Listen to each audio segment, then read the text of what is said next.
Polarity. Even the name says duality and conflict.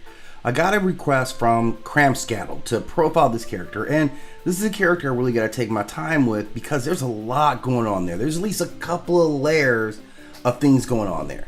Now, first, let's get into him and the psychology of being this character. Polarity suggests opposites, right? Balance, traction, and repulsion.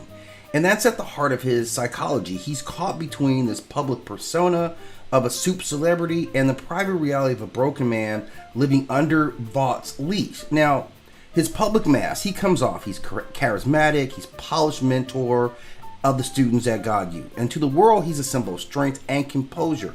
Part of this branded myth that Vought have been selling to the masses, and probably like the second generation of those. So he's deep. Now, privately, he struggles with his own severe health issues caused by compound B's long-term use.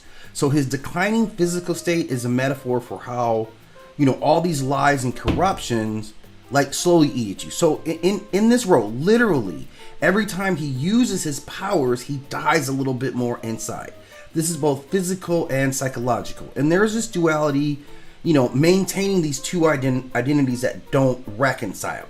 And he's constantly split into keeping himself marketable and being something that's real. So he plays a very unique role. And then we get into his whole fatherhood thing with Andre, which is a whole nother level that is, it's the forefront of where he's at right now, obviously with Andre's death.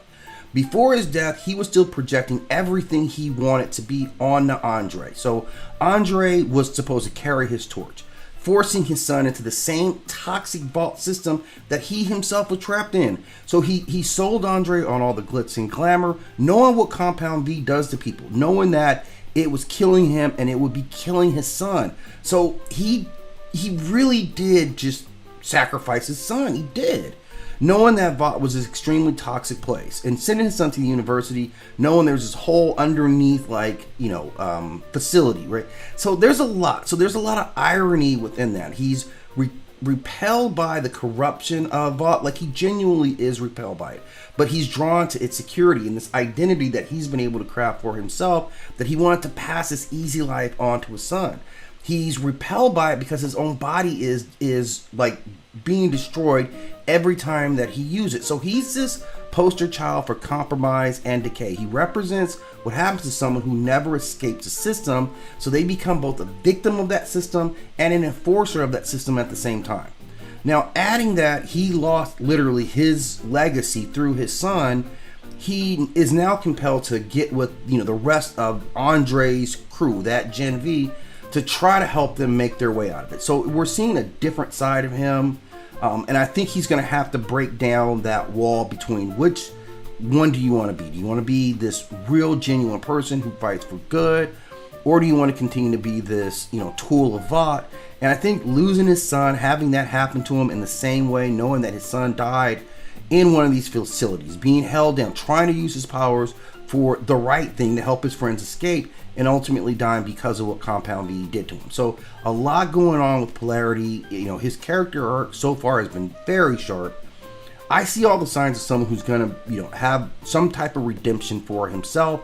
And, if only because you're using Andre as your fuel. Andre was pretty decisive about who he wanted to be, a little bit hot-headed, but we know how he got down and who he rolled with. And I think his father's ultimately going to reflect that. But we'll see what this new season gets into. But this guy literally is carrying just a tremendous weight. And again, another character with that split in their two personas that most of the characters don't have to really deal with. Like, Starlight's dealing with it now in that way. But, Homelander, you're Homelander all the time. So there is like a little extra layer, and just losing your own son like that, I'm sure mentally he's completely, a different person now. And we see that in his growing relationship with Emma. So we'll see how this character develops. Definitely looking forward to seeing him in the next season.